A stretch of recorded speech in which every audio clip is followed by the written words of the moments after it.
Rosa Koire, and I'm from the United States, California. And my topic, what I speak about, is one of the most vitally important issues of our age, and that is United Nations Agenda 21, Sustainable Development. And as I'll be talking about tomorrow, it is the inventory and control plan. Inventory and control of all land, all water, all minerals, all plants, all animals, all construction, all means of production, all food, all energy, all information, and all human beings in the world. And this is a plan that was agreed to by 179 nations back in 1992. It's a United Nations plan. It's called the Agenda for the 21st Century. And so many of us around the world think that sustainable development, it just sounds so great. Isn't it about recycling and creative reuse and creating energy and food resources for everyone? And the answer is no, it really is not.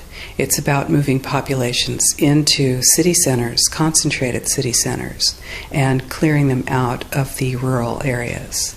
So I found out about it in a very unusual way, actually, because I spent my career as a legal witness, as an expert witness for the California Department of Transportation. I'm an expert in land use and land valuation, and my specialty is in eminent domain valuation. So, of course, I was valuing property for the government so that the government could acquire that property for road projects. And what I found about 10 years ago, or 10 or 13 years ago, was that land actually, it was very difficult to say what it was worth because you couldn't know what people could do with it because they were being restricted from using their property. And as I explored that and found that it wasn't just in the San Francisco Bay Area where I was working, it was in fact all across the nation and the world, I looked behind that and I found United Nations Agenda 21, Sustainable Development. We created the Post-Sustainability Institute in order to educate people about the economic, social, political, and environmental impacts of communitarianism on the world. And communitarianism is that concept, that social and political construct that says that the individual's rights should be balanced against the rights of the community. And of course, the community is that amorphous, undefined community that when we talk about community, we think we're, of course, part of it and that, it's a positive thing. But really, community is constructed. It's constructed of non-governmental organizations, corporations, and government in order to dictate and regulate what it is that happens around the world. And we, as individuals, have literally no influence on that unless we are in agreement with it. If you dissent against the community, against communitarian law, or against communitarian social tactics, you're rejected and basically made an outcast. And that is something that we wanted to expose to the world. And the reason that we created the Post-Sustainability Institute was in order to sue. We sued our local government, and right now we're suing higher up in order to stop regional plans, because regionalization is the stepping stone to globalization, and globalization is the standardization of all systems. So that includes water, law enforcement, education, energy. All systems have to be brought into harmony in order to control them all. Because when systems don't meet, when they're out of balance or not in sync with one another, they can't be controlled centrally. And the goal of Agenda 21 is one world government and total control from a central unit. America, the United States of America, is really under attack right now. We, in the United States, are, the U.S. landmass is about 2.5 times the size of Europe, and has roughly half the population, just over half. That landmass is huge, and about 75% of the population lives in large cities. The goal is to move everyone out of the rural areas and into the large cities, and to destroy representative government and to move it into to a more to government by unelected boards and commissions. Now, here in the EU, of course, you've already moved to that position, where it's an erasure of jurisdictional boundaries, an erasure of national boundaries. And that is the goal, because, as Zbigniew Brzezinski said in 1995, you can't just impose globalization pell-mell as a total movement. You have to do it incrementally, and the way to do that is through regionalization. And in Denmark, for instance, in Denmark, well, every nation that signed on to Agenda 21 has its local Agenda 21 plan. And people in the United States are completely unaware of this. If I go out and talk about this, the United States press attacks me and calls me a conspiracy theorist, which is totally ridiculous. It is a conspiracy, but it's not a theory. It's a fact. Here in Europe, it's openly spoken about, local Agenda 21. And of course, here in Denmark, the Aalborg Principles, 1994, and then Aalborg Plus 10, 2004, was the European Roundtable for local Agenda 21, was held here. And the principles are public-private partnerships, which is fascism. And this is how it's implemented on the ground, is through this joining together between corporations, non-governmental organizations, and governments, in order to cut out the actual individual, your voter, and instead to take that to a level where we literally cannot penetrate. And this is the goal. So this is already far progressed in Europe. The three pillars of United Nations Agenda 21 are economy, ecology, and equity, the three E's, the social equity. And everyone sort of thinks that they know what that means, the idea of social equity. It must mean that, well, everyone's going to have access to clean water and clean air, and no one's property is going to be used as a dumping ground because they are at a poverty level. But really what social equity is about impoverishing huge portions of the population and bringing down the developed nations. And while this sounds like, it sounds almost like in the United States you'd call that a right-wing point of view, a conservative right-wing point of view. I personally am a liberal. The idea that something this drastic, this radical, would be happening worldwide without people knowing it. All you have to do is look at austerity measures, restrictions on transfers of wealth, additional restrictions on land use, ability, to produce, to use your energy, your water, your industry. All of this is happening in developed nations. So when you have your infrastructure attacked like that, it's going to have a tremendous impact on your ability to prosper, as well as the idea that that everything that we're looking at now is destined to collapse our economies, because the idea, this is a corporatocracy. It's a totalitarian state being developed right now all over the world.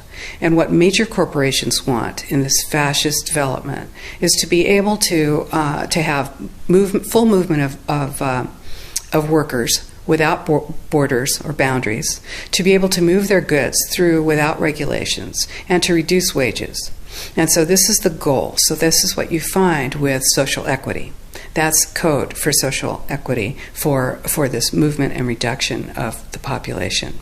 So, and of course, economy and ecology is about bringing into balance economy. These are the three circles: economy, ecology, and social equity. And where they meet in the center is balance. But really that balance is a communitarian balance. So it's not balance of well-being of the people. What it is it's a balance for corporations so that they can exploit and control and have populations in an area, in tightly packed, dense areas, so that they can be surveilled and managed. And this is what that balance looks like as far as the development of a totalitarian state is. I think it's very important to know that the people now still have an opportunity to fight. All of us across the world understand that our individuality is at stake here. our most important private property is our body. And, of course, surveillance is a vital part. Surveillance, domestic surveillance and control is a vital part of this plan. It is a totalitarian plan.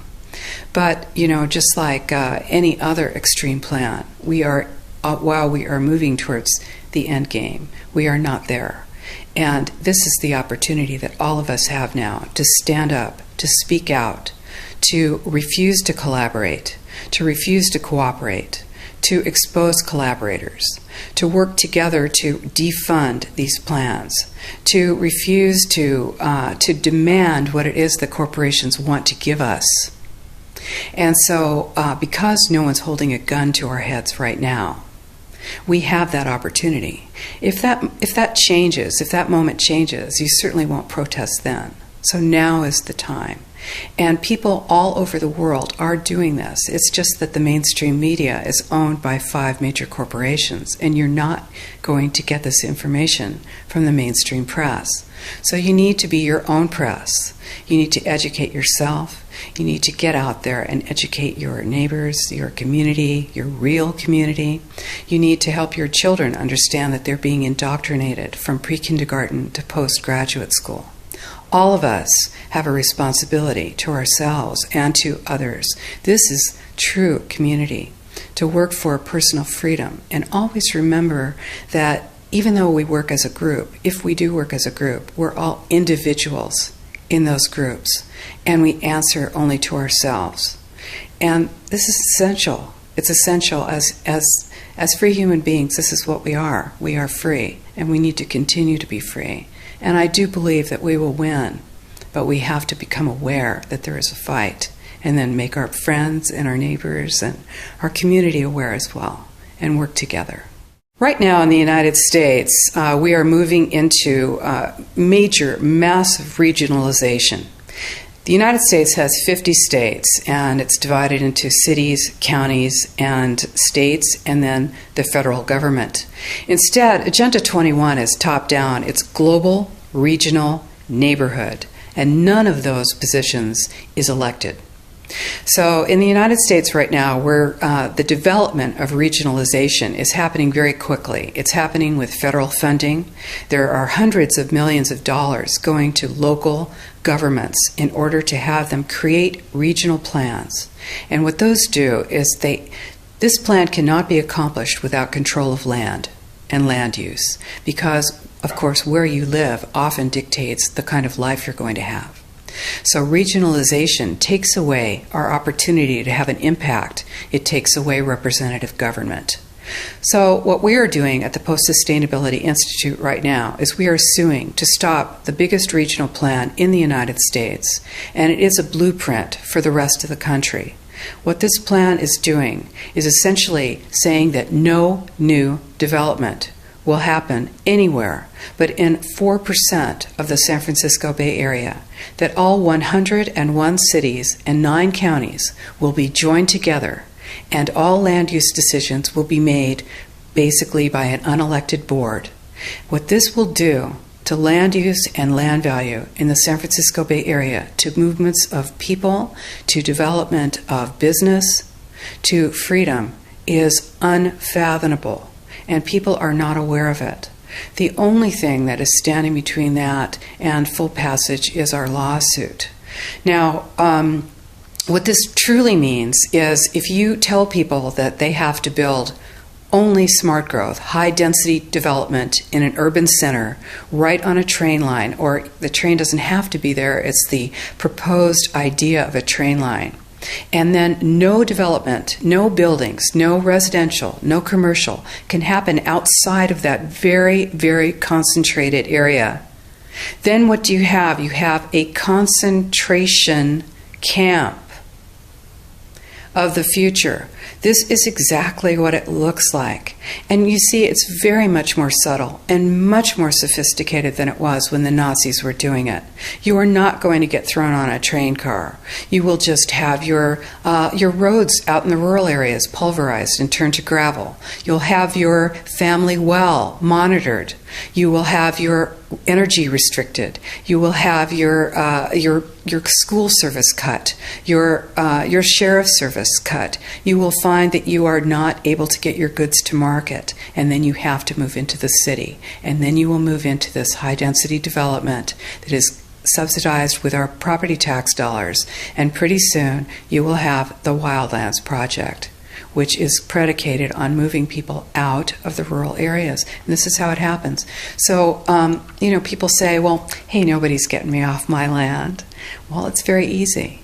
No one's going to come to your door with a gun, but they will move you off your land, and you will be in the cities. And those cities will be full capability of surveillance, monitoring, and control. These buildings, these high-density buildings, are being built with a concept of eyes on the street. You become basically a deputized police adjunct. Your job is to watch the street. Your job is to watch your neighbor. The war on terror is a war on you. And we all know this. We feel it. This is why we need to stop it. So this is our plan, is to use the courts at this point and stop this plan. And we're working on it.